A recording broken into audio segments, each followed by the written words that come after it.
உமது முகம் நோக்கி பார்த்தவர்கள் வெட்கப்பட்டு போவதில்லை. அனைவரும் உற்சாகமாக உமது திருநாமம் அறிந்தவர்கள் கைவிடப்படுவதில்லை. உமது முகம் நோக்கி பார்த்தவர்கள் வெட்கப்பட்டு போவதில்லை. உமது திருநாமம் அறிந்தவர்கள் கைவிடப்படுவதில்லை. நம்பினோரை நீர் மறப்பதில்லை. உம்மை தேடி வந்தோரை வெறுப்பதில்லை. நம்பினோரை நீர் மறப்பதில்லை. உம்மை தேடி வந்தோரை வெறுப்பதில்லை. உமது முகம் நோக்கி பார்த்தவர்கள் வெட்கப்பட்டு போவதில்லை. உமது திருநாமம் அறிந்தவர்கள் கைவிடப்படுவதில்லை. அன்பின் நல்ல ஆண்டவரே, அப்பா, நீ கிருபையாய் கொடுத்த இந்த நல்ல நாளுக்காக உமக்கு நாங்கள் நன்றி செலுத்துகிறோம் ஆண்டவரே. எங்களுக்கு முன்பதாகவே இடத்துல வந்திருந்து எங்களுக்காய் காத்திருக்கிற என் அன்பு ரட்சகரே, உம்மை நாங்கள் ஆராதிக்கிறோம், உம்மை நாங்கள் மகிமைப்படுத்துகிறோம். அப்பா, இது உம்முடைய வேலையா இருக்கிறது. ஒரு மனிதனுடைய வார்த்தையை கேட்க உம்முடைய பிள்ளைகள் இந்த இடத்துல வரலப்பா. உம்முடைய வார்த்தைகளை கேட்கும்படி ஆறுதல் தரும், தேர்தல் தரும், ஆலோசனையான உம்முடைய வார்த்தைகளை கேட்டு உம்முடைய சந்தோஷத்தினால் நிரப்பப்படும்படியே உம்முடைய பிள்ளைகள் இந்த இடத்துல வந்திருக்கிறார்கள். அப்பா, எங்களோடு கூட நீ பேசுவீராக, என்னை மறைத்து நீ உம்மை வெளிப்படுத்துவீராக. இருபுறமும் கருப்புள்ள வாளை போன்ற உடைய வார்த்தைகள் ஒவ்வொரு இருதயத்தையும் உதவி பாய்ந்து மாற்றங்களை உண்டு பண்ணுவதாக. உம்முடைய மகிமையின் கரங்களுக்குள் என்னை தாழ்த்தி தருகிறேன். இயேசுவின் நாமத்தில் ஜெபிக்கிறோம் நல்ல பிதாவே, ஆமென். Praise the Lord. இந்த நாளிலும் கூட இந்த வாராந்திர கூடுகைக்காக ஆண்டவருடைய சமூகத்திலே நான் ஜெபித்த பொழுது ஆண்டவர் கொடுத்த இறை வார்த்தை யோவான் 14ஆம் அதிகாரம் 1வது வசனம். யோவான் 14:1. மீண்டும் இயேசு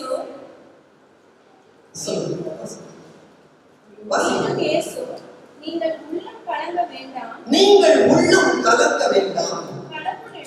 கடவுளிடம் நம்பிக்கை கொள்ளுங்கள். என்னிடமும் நம்பிக்கை கொள்ளுங்கள். என்னிடமும் நம்பிக்கை கொள்ளுங்கள். Praise the Lord. ஆண்டவருடைய வார்த்தை நமக்கு நேராய் வருகிறது. உள்ளம் கலங்க வேண்டாம்.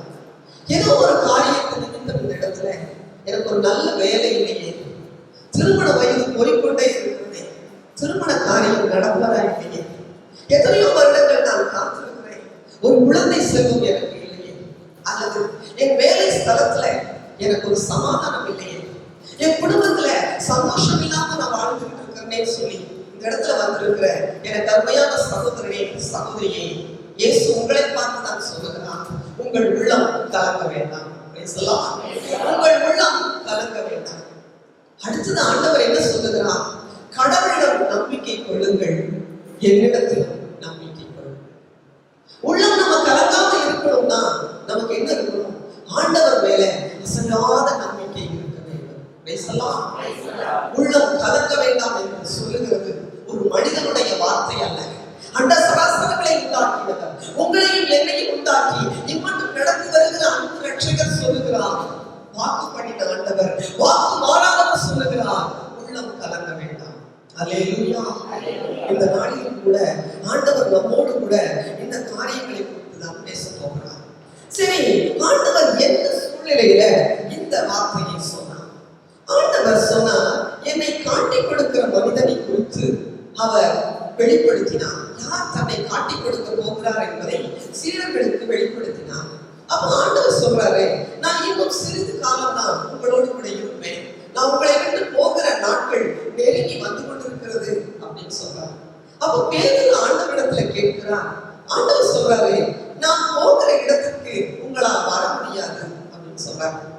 உடனே பேதுரு முந்திரி கொண்டையாச்சே, அவர் கேட்கிறாரு, ஆண்டவரே நான் உங்களை பின்பற்றி வர முடியாதா அப்படின்னு சொல்லி ஆண்டவரிடத்துல கேட்கிறார்.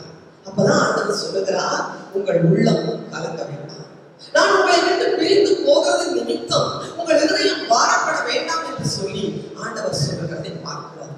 ஆண்டவர் சொல்லுகிறார், கடவுளிடம் நம்பிக்கையாய் இருங்கள், என்னிடத்திலும் நம்பிக்கையாய் இருங்கள் என்று சொல்லி. இந்த நாளிலும் கூட வேதத்திலே திருவிவிலியத்திலே கலங்கி போன பிள்ளைகளை ஆண்டவர் சந்தித்து செய்த காரியங்களை, உள்ளம் நொந்து போன மக்களை சந்தித்து ஆண்டவர் என்ன செய்தார்? 3 காரியங்களை சொல்லி உங்களுக்காக நான் சிரிக்க விரும்புகிறேன்.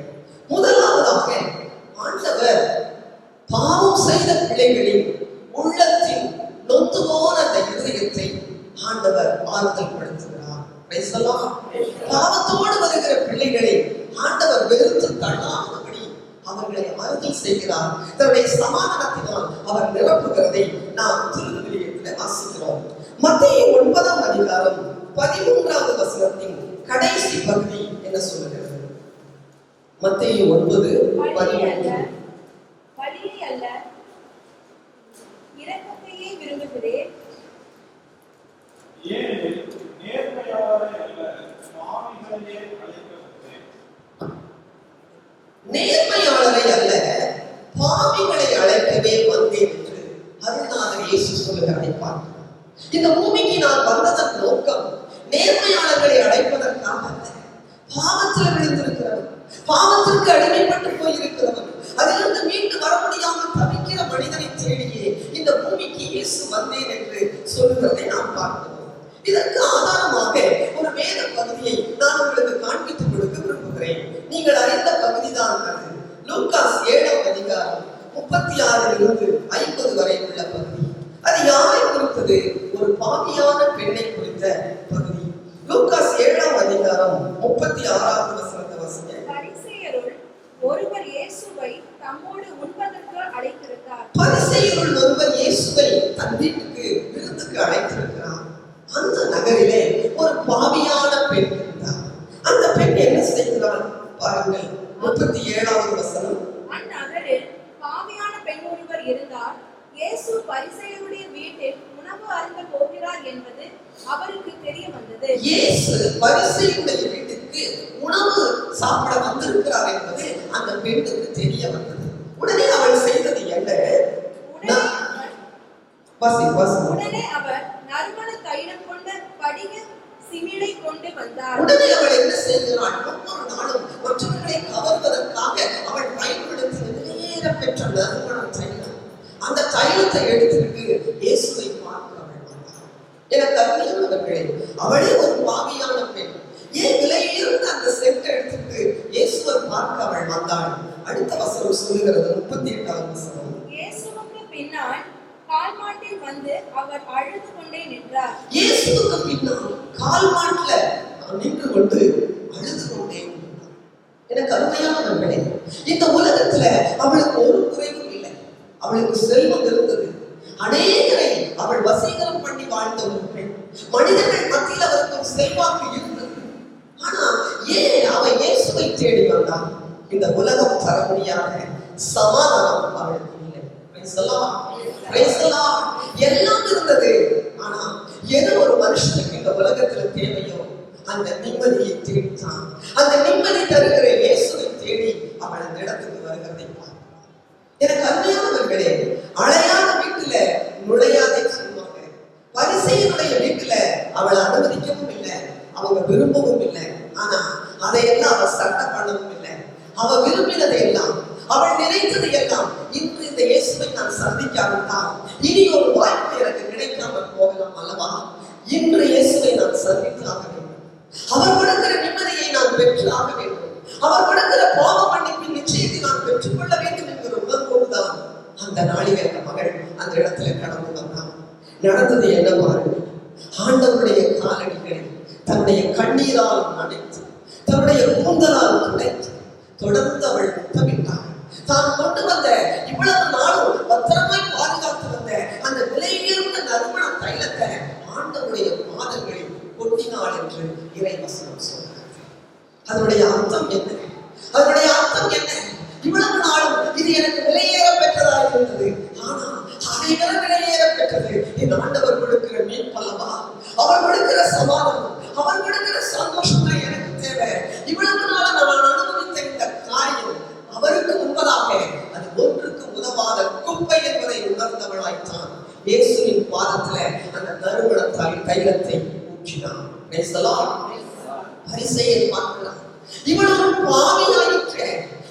தீர்க்கதரிசி இறைவாக்கினர் இவருக்கு தெரியாத இந்த பெண்ணை பற்றி என்று தனக்குள்ளே அவன் பேசுகிறான். அப்பொழுதுதான் ஆண்டவர் சொல்கிறார், நான் வீட்டுக்குள்ள நுழைந்ததிலிருந்து நான் உன்னை பார்க்கிறேன். என் கால்களுக்கு நீ தண்ணீர் தரவில்லை, நீ என் தலையிலே எண்ணெய் பூசவில்லை. இந்த மகளை பார், நான் உள்ளே நுழைந்தது முதல் தன்னுடைய கண்ணீரால் என் கால்களை நனைத்து, தன் கூந்தலால் என் பாதங்களை துடைத்து, விலையுயர்ந்த நறுமண தைலத்தை என் பாதங்களிலே பூசுகிறார். எவ்வளவு அன்பு வைத்திருக்கிறார்! இதனுடைய அர்த்தம் என்ன? இவளை மீது கொண்ட அன்பு மிகுதியானது. விருந்துக்கு அழைத்த உன்னை பார்க்கிலும் இவளை மீது அதிகமாய் நேசித்தாள் என்று சொல்லி இன்று இவளுடைய பாவங்கள் அனைத்தும் மன்னிக்கப்பட்டன என்று அவன் சொல்லுகிறதை பார்க்கிறோம். ஆண்டவர் சொல்லுகிறதை பார்க்கிறோம். 50வது வசனம் சொல்லுகிறது, இயேசு அந்த பெண்ணை பார்த்து, அதை வாசிங்க.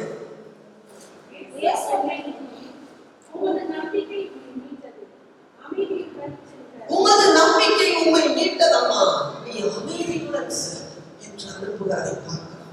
அந்த பெண்ணுக்கு இதுவரைக்கும் இயேசுவை பார்க்கல, கேள்விப்பட்டுதான் இருந்தார். கேள்விப்பட்ட மாத்திரத்துல எவ்வளவு நம்பிக்கை பாருங்கள் அவளுக்கு. இன்று இயேசுவை சந்திக்க வேண்டும், இன்று அவர் கொடுக்கிற நிம்மதியை நான் பெற்றுக்கொள்ள வேண்டும் அப்படின்னு சொல்லி எவ்வளவு நம்பிக்கையோடு வந்தார். அந்த நம்பிக்கை தான் அவளை மீட்டது. அந்த நம்பிக்கை தான் அவளுக்கு ஒரு சமாதானத்தை கொண்டு வந்தது. என கருணையானவர்களே, நாமும் ஒவ்வொரு நாளும் ஆண்டவரை தேடி வருகிறோம். ஆனா இந்த பெண்ணுக்குள் காணப்பட்ட நம்பிக்கை இடத்துல எல்லா சூழ்நிலையிலும் இருக்கிறதா பிரியமானவர்களே? ஒரு வியாதி வரும் பொழுது, ஒரு பலவீனம் வரும் பொழுது, குடும்பத்துல ஒரு பிரச்சனை வருகிற பொழுது செவித்து பார்க்கிறோம் ஒரு தடவை 2 தடவை. ஐயோ, ஏன் ஆண்டவர் என்னை கைவிட்டுட்டாரு, ஏன் ஆண்டவர் என்னை இப்படி விட்டுட்டாரு, அவர் மறந்துட்டாரா என்னைய அப்படின்னு சொல்லி எத்தனை முறை நாம் முறுமுறுக்கிறோம் பிரியமானவர்களே. அவிசுவாசமா இருக்கிறோம் அல்லவா? அதன் நிமித்தம் கூட ஆண்டவர் கொடுக்கிற ஆசீர்வாதங்களுக்கு நாமே தடைக்கற்களாய் மாறி இருக்கிறோம் அல்லவா? இந்த மகளை பாருங்கள், எவ்வளவு நம்பிக்கையோடு வந்தால் தன் நம்பிக்கையின்படியே ஆண்டவர் கொடுக்கிற சமாதானத்தை அவள் பெற்றுக் கொள்ளலாம். நான் ஒரு சாட்சியங்கள் மத்தியிலே பகிர்ந்து கொள்ள விரும்புகிறேன். ஒரு அருமையான பெற்றோர், அவர்கள் கடவுளுக்கு பயந்து நடந்தவர்கள், கடவுளை தேடுகிறவர்கள். அவர்களுக்கு ஒரு மகள் இருந்தார். அந்த மகள் வளர்ந்து வாலிப வயதை அடைந்தார். அவள் சின்ன வயதுல அம்மா அப்பாவோட ஆலயத்துக்கு செல்வாள், ஜெபிப்பாள், அம்மா அப்பாவோட குடும்ப ஜெபத்தில் அவள் பங்கெடுப்பாள். நன்றாய் போய்கொண்டிருந்த குடும்பம் வாலிப வயதை அடைந்த பொழுது, வாலிப வயது ஒரு துடுக்குள்ள வயது அல்லவா? எதை வேணாலும் செய்யலாம் அப்படின்னு நினைக்கிற ஒரு காலம், நல்லது கெட்டதை உணராமல் செய்கிற ஒரு காலம். அப்படித்தான் அவளும் பாய் ஃப்ரெண்ட்ஸோடையும் கேர்ள் ஃப்ரெண்ட்ஸோடையும் அதிகமாக அவள் பழக ஆரம்பித்தாள். வித்தியாசம் தெரியாமல் பழக ஆரம்பித்தாள். நடந்தது என்ன? அவளுடைய ஜெபம் குறைய ஆரம்பித்தது. ஆலயத்துக்கு செல்வதை குறைத்துக் கொண்டாள். பாருங்க, ஒரு நாள் ஒரு ஆண் மகன், ஒரு பாய் ஃப்ரெண்ட் அவள் வீட்டுக்கு வந்தான். அவன் சொன்னா, என்ன உன்னை பார்த்து ரொம்ப நாள் ஆயிடுச்சு, ஏன் உன்னை காணவே? சொன்னா, எனக்கு உடம்பு சரியில்லை, சளி இருமல், ரொம்ப காய்ச்சல், எனக்கு முடியல, அதனாலதான் வரல அப்படின்னு சொன்னான். அப்ப அந்த வாலிப மகன், அந்த பையன் சொன்னான், அதுக்கு என்ன, நான் மாத்திரை வச்சிருக்கேன், இந்த மாத்திரையை சாப்பிட்டுப்பா, நீ விரைவில் சரியாயிடுவ அப்படின்னா. வீட்டுல அம்மா அப்பா இருக்கிறாங்களான்னு கேட்டான். அவன் சொன்னா, இல்ல 2 பேர் வெளியூர் போயிருக்கிறாங்க, நல்லதான் போச்சு அப்படின்னு சொல்லிட்டு அவன் என்ன செஞ்சான், அந்த மாத்திரையை அவன் கருத்துல கொடுத்தவுடன் ஏதோ உற்சாகத்தோடு கூட அந்த மாத்திரையை வாங்கி போட்டுட்டான். போட்டு கொஞ்ச நேரத்துல அவன் கேட்டான், மாத்திரையை சாப்பிட்டியே, இப்ப எப்படி இருக்குதுன்னு கேட்டான். அவனுக்குள்ள ஒரு புதிய உற்சாகம் வந்தது, ஒரு புதிய அனுபவம் வந்தது. அப்ப அவன் சொன்னா, நான் இப்பொழுது மிதக்கிறேன் என்று சொன்னான். அந்த மாத்திரையை சாப்பிட்டவுடன் நான் மிதக்கிறேன் அப்படின்னு சொன்னான். அது என்ன மாத்திரை? போதை கலந்த ஒரு மாத்திரை. அதை சாப்பிட்டு அடுத்த நிமிடம் என்ன நடக்குதுன்னு அவளுக்கு தெரியல. என்ன ஆனது? இப்போ போதை வசத்துக்கு அவள் அடிமையாகி போனாள். அம்மா அப்பா கொடுக்கிற அந்த பேக்கெட் படி எல்லாம் போதைக்காகவே பயன்படுத்த ஆரம்பித்தாள். அதிலிருந்து வெளிவர முடியல, சாப்பிட முடியல, எதுவும் செய்ய முடியல, தூங்க முடியல. எப்ப பார்த்தாலும் போதை மாத்திரை இல்லாம அவளால ஒன்றும் செய்ய முடியாது. தாயும் தகப்பனும் கண்ணீர் வெடிச்சாங்க.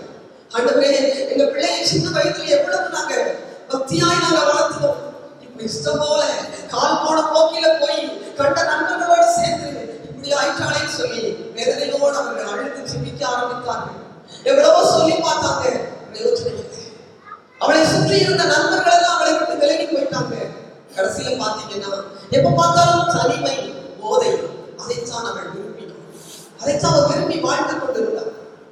தாயும் தகப்பனும் ஆண்டவருடைய சொந்தத்தில் ஒப்பு கொடுத்து செபிச்சாங்க. டாக்டர் இடத்துல எல்லாம் போய் பார்த்தாங்க. டாக்டருடைய முயற்சி எல்லாம் பயனளிக்காமல் போய்விட்டு கடைசியில பேரண்ட்ஸ் என்ன முடிவு பண்ணாங்கன்னா, இவளை கொண்டு ஒரு ஆஸ்பத்திரியில் அட்மிட் பண்ணிடுவோம், இவளால நமக்கு கேவலம் தான் மிச்சம், திருந்துற பாடும் இல்லை, நம்ம போய் பார்க்கவே வேண்டாம் முடிவு எடுத்துட்டாங்க.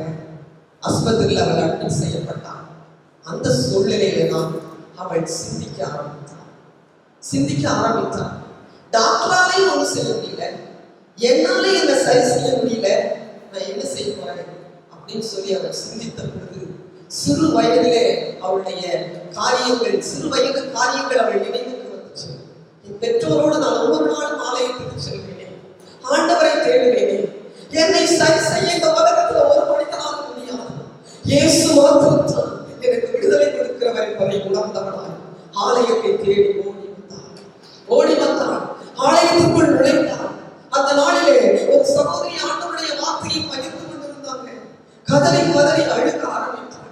அந்த செய்தி வேலை முடிந்தது, ஜெப வேலை வந்தது. ஓடி வந்தாள். அந்த சகோதரிடத்திலே சொன்னாள், என்னை இயேசு என்னை மன்னிப்பாரா, அந்த இயேசு எனக்கு விடுதலை கொடுப்பாரா? சிறு பிராயத்தில் ஆண்டவரை தேடி ஓடி வந்தான், இன்று உலகத்தை தேடி ஓடி சீரழித்து போய் வந்து நிற்கிறேனே என்றான். அந்த சகோதரி அந்த மகனுக்காக கண்ணீரோடு கூட ஜெபித்தாள். அந்த நாளிலே அவள் பாவ மன்னிப்பு நிச்சயத்தை பெற்றுக்கொண்டு ஆண்டவருடைய பிள்ளையாக அவள் மாறினாள். ஆண்டவர் கொடுக்கிற மீட்பை பெற்றுக்கொண்டாள். இதுவரை அவள் இழந்து போன நிம்மதியை மீண்டும் பெற்றுக்கொண்டவளாய் ஆண்டவருக்கு சாட்சியாக அவள் வாழ்ந்து கொண்டிருக்கிறாள். ஆண்டவரை தேடி நாம் ஓடி வருகிறோம். உள்ளம் கலங்கும் பொழுது, கலக்கத்திற்குரிய காரியங்கள் வாழ்க்கையில வருகிற பொழுது, போராட்டங்கள் வருகிற பொழுது, அந்த மகள் செய்த காரியம் என்ன? இயேசுவை தேடி ஓடி வந்தார். இயேசுவே என் நம்பிக்கையாய் அவள் ஏற்றுக்கொண்டாள். நடந்தது என்ன? இயேசு தன்னுடைய சமாதானத்தினாலும் சந்தோஷத்தினாலும் அவளை விளக்கினார். இரண்டாவதாக, வியாதிப்பட்டவர்களுடைய கலக்கத்தை இயேசு மாற்றினார். அவர்களை வியாதியிலிருந்து ஆண்டவர் விடுவிக்கிறார். இதற்கு ஆதாரமாக விடுதலை பயணம் 15ஆம் அதிகாரம் 26ஆம் வசனம். விடுதலை பயணம் 15:26.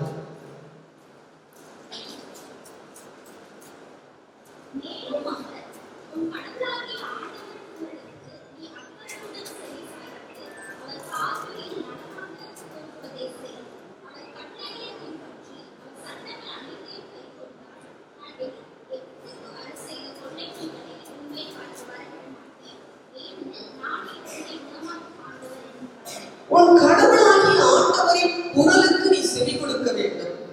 அவருடைய கட்டளைகளை கடைபிடிக்கணும். ஆண்டவருக்கு எது நல்லதுன்னு தோணுதோ அதை நம்ம செய்யணும்னு சொல்லி ஆண்டவர் நம்மிடத்துல எதிர்பார்க்கிறார். அப்பதான் நம்ம வியாதியை ஆண்டவர் நம்மை விட்டு விலக்குவார். பேசலாம். நம்ம நிறைய பேர் என்ன செய்யறோம்னா, அந்த வியாதி வந்த உடனே இந்த முதல் பகுதியில நம்ம சொல்ல மாட்டோம், கடைசி பகுதியை குறிச்சுக்கோம். எகிப்தியருக்கு வந்த எந்த வியாதியும் நான் உனக்கு வரவிட மாட்டேன் என்று சொன்னீர் ஆண்டவரே, என்னை சுகமாக்கும் என்று சொல்லுகிறோம். அதற்கு முன்பதாக ஆண்டவர் ஒரு கண்டிஷன் வைக்கிறார்.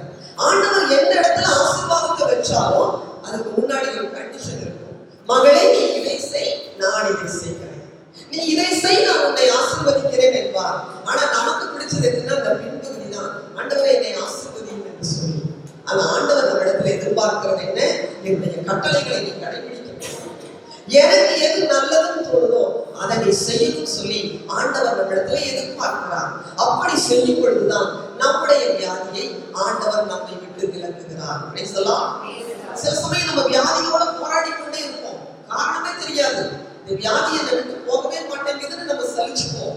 அதுக்கு முன்னாடி நம்மை ஆராய்ந்து பார்த்து, சீர்தூக்கி பார்த்து, ஆண்டவர் சொன்ன காரியங்களில் நான் ஏதாவது தவறி இருக்கிறேனா என்று சரி செய்து கொள்ளுகிற பொழுது ஆண்டவர் நம் வியாதியை சுகமாக்குகிறார்.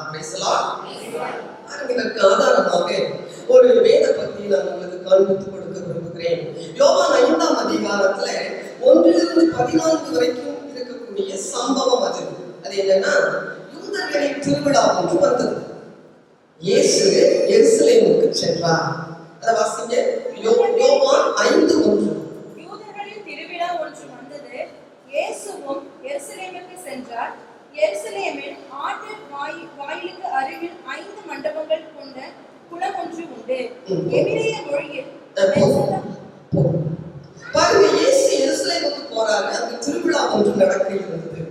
எருசலேமில் ஆட்டு வாசலுக்கு அருகில ஒரு குளம் இருக்கிறது. அந்த குளத்தின் பேர் பெத்சதா. அந்த மண்டபம், அந்த 5 மண்டபங்கள் கொண்ட ஒரு குளம். அந்த மண்டபங்கள்ல உடல்நலமற்றவங்க, முடக்குவாதமற்றவங்க, கால் ஊனமற்றவங்க, இப்படின்னு பல விதப்பட்ட ஜனங்கள், வியாதிப்பட்டவர்கள் திரளாய் படுத்திருந்தாங்க.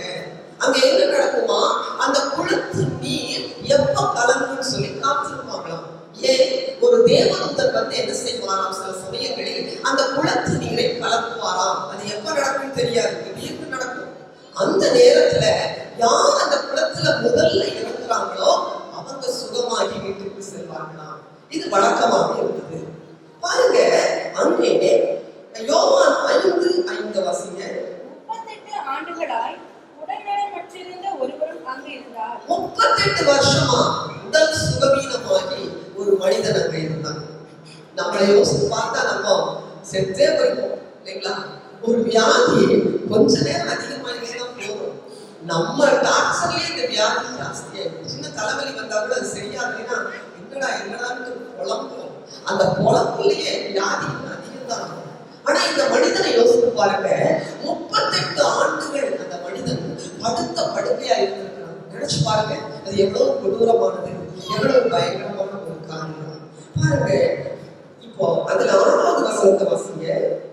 இயேசு அவரை கண்டு நெடுங்காலமாக அவர் அந்நிலையில் இருந்துள்ளதை அறிந்து நலம் பெற விரும்புகிறீரா என்று அவரிடம் கேட்டார். பாருங்க, எனக்கு அருமையானவர்களே, இந்த மனிதன் வந்து இவருக்கு குடும்பம் இருந்திருக்கலாம்.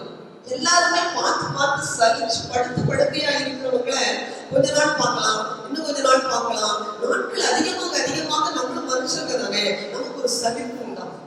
அப்படி சலிச்சு கூட அவருடைய மனைவி பிள்ளைகள் அங்க கொண்டு வந்து விட்டுட்டு, எப்பவோ இந்த ஆள் சுகமானாலும் சரி சுகமாகாட்டாலும் சரின்னு சொல்லி போட்டு விட்டுட்டு போயிருக்கலாம்.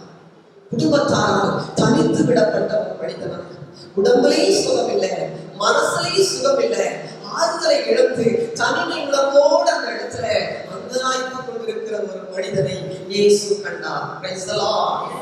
அவர் திக்கற்றவர்களுக்கு அவர் சகாயம் உள்ளது. யாரெல்லாம் தனித்து விடப்படுறாங்களோ அவர்களை தேடி ஓடி வருகிற ஆண்டவர் அவர். எனக்கு அருமையானவர்களே, அப்படித்தான் திரளான ஜனங்கள் இருந்தாலும் திரளான ஜனங்கள் மத்தியில எந்த மனிதன் உதவியற்று நிற்கிறானோ, நிர்கதியற்று நிற்கிறானோ, அந்த மனிதனை தேடிதான் இயேசு வருகிறார். ஒருவேளை நீங்க கூட குடும்பம் இருக்கலாம், ஆனாலும் அந்த குடும்பத்திலையும் நான் தனித்து விடப்பட்டிருக்கிறேன், என்னை யாரும் கண்டுக்கிறது இல்லை, என்னை விசாரிப்பார் ஒருவரும் இல்லை என்ற சூழ்நிலையில கூட இந்த இடத்துல வந்திருக்கிறீங்களோ, ஒரு நற்செய்தி நான் உங்களுக்கு சொல்லுகிறேன். தனிமையாயிருக்கிற உங்களுக்கு எந்த மனிதன் துணை நிற்கிறானோ இல்லையோ, அன்பர் இயேசு துணை நிற்கிறார் என்பதை ஒரு நாளும் மறந்து விடாதீர்கள். Praise the Lord. பாருங்க, அப்படித்தான் அந்த மனிதனை கண்டு இயேசுடைய கண்கள் அந்த மனிதனை காண்கிறது. நெடுங்காலமாய் அவன் அந்த நிலையில் இருக்கிறான் என்பதை அறிந்தவராய் நலம் பெற விரும்புகிறாயா அப்படின்னு கேட்கிறான். அப்பதான் அவன் சொல்லுகிறான், ஐயா, தண்ணீர் கலக்கும் போதெல்லாம் எனக்கும் ஆசைதான், என்னைக்கு நான் சுகமாகி நடந்து விட்டு என் வீட்டுக்கு போவேன்னு சொல்லி, ஆனா என்னை இறக்கி விட யாரும் இல்லை ஐயா அப்படின்னு சொல்லி அவன் பரிதாபமாய் சொல்லுகிறான். இயேசு சொல்லுகிறார், எழுந்து உன் படுக்கையை எடுத்துக்கொண்டு நடந்து செல். அவ்வளவுதான். உனக்கு குளமும் வேண்டாம், தண்ணியும் வேண்டாம், கஷ்டப்படவும் வேண்டாம். என்னோட ஒரு வார்த்தை, எடுத்து நீ செல், உன் படுக்கையை எடுத்துக்கொண்டு போ அப்படின்னு சொல்றாங்க. அந்த மனிதன் என்ன செய்தான்? படுக்கையை எடுத்துக்கொண்டு நடந்தான். நீங்கள் நானுமா இருந்தா இப்படி யாராவது சொன்னா, என்னடா 38 வருஷமா இங்க இருக்கிறேன், திடீர்னு எடுத்து படுக்கையை எடுத்துட்டு போனா இதெல்லாம் என்ன, இது மாயாஜாலமா அப்படின்னு நீங்களும் நானும் சந்தேகித்திருப்போம், யோசித்திருப்போம். ஆனா அந்த மனிதனை பாருங்க, அவன் உள்ளத்துல ஏதோ ஒரு நம்பிக்கை இருந்திருக்கிறது.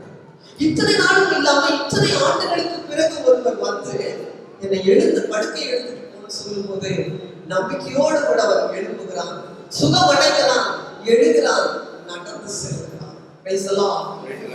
வசனம் சொல்லுது என்னன்னா, தனக்கு சுகம் தந்தவர் யார் என்று கூட அவனுக்கு தெரியல அப்படின்னு சொல்லி போட. இயேசுன்னு அவனுக்கு தெரியல. இயேசுதான் சுகம் கொடுத்தாரு தெரியாது. யாரோ ஒருத்தர் வந்தாரு, நீ எழுந்து நடன்னு சொன்னாரு, நான் நலமடைந்திருக்கிறேன் எடுத்துட்டேன் அப்படின்னு நினைக்கிறான். யோவான் 5:14 வாசிக்கிறோம். இயேசு நலமடைந்தவரை கோயில்ல பார்க்கிறாரு. அதை வாசிங்க. பின்னர் இயேசு நலமடைந்தவரை கோவிலில் கண்டு, இதோ பாரும், நீர் நலமடைந்துள்ளீர், இதைவிட கேடானது எதுவும் உமக்கு நிகழாதிருக்க இனி பாவம் செய்யாதே. இதைவிட கேடானது நடக்காம இருக்க நீ இனி பாவம் செய்யாதேன்னு சொல்லி ஆண்டவர் ஒரு எச்சரிக்கை கொடுக்கிறப்பா. எனக்கு அருமையானவர்களே, இதனுடைய அர்த்தம் என்ன? சில சமயம் நமக்கு வருகிற வியாதிகள், இந்த வியாதி என்னை விட்டு போக மாட்டேங்குதேன்னு நம்ம புலம்புறதை விட நம்மளை முதல்ல ஆராய்ந்து பார்த்து ஆண்டவருடைய சமூகத்துல, ஆண்டவரே நான் உனக்கு விரோதமா ஏதாவது நான் தவறு செய்திருந்தா என்னை மன்னிச்சிருங்கன்னு சொல்லி நாம் ஆண்டவரிடத்துல ஒப்புரவாவது மிக மிக அவசியம். அப்படி ஒப்புரவாகிற பொழுது என்ன நடக்கும் தெரியுமா? உங்களுடைய வியாதி உங்களை விட்டு வெளியே போயிடும். முதல்ல நம்ம அதை செய்யணும். அதைத்தான் ஆண்டவருக்கு சொல்றாங்க. வியாதிப்பட்டிருக்கிறதுக்கு காரணமே ஆண்டவருக்கு சொல்லும் போது நாம் அறிந்து கொள்கிறோம், அவன் பாவத்துல வாழ்க்கப்படுவான். அதனாலதான் இனி நீ பாவம் செய்யாதே, இதை விட கேடானது உனக்கு சம்பவிக்காதபடி உன்னை பார்த்துக்கொள் என்று ஆண்டவர் சொல்லுகிறதை பார்ப்பார்.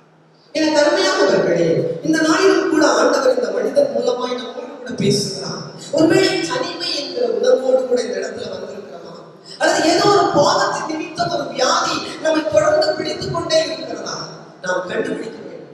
ஆண்டவருடைய சமூகத்தில் நம்மை ஆராய்ந்து பார்த்து ஒப்பு கொடுக்கிற பொழுது ஆண்டவர் கட்டாயம் அந்த வியாதியை மாற்றி நம்மை சுகமாக்குவது மிக மிக உறுதியானது. ஒரு சாட்சி நான் உங்கள் மத்தியில பகிர்ந்து கொள்ள விரும்புகிறேன். அது எங்கள் குடும்பத்தை குறித்த ஒரு சாட்சி தான்.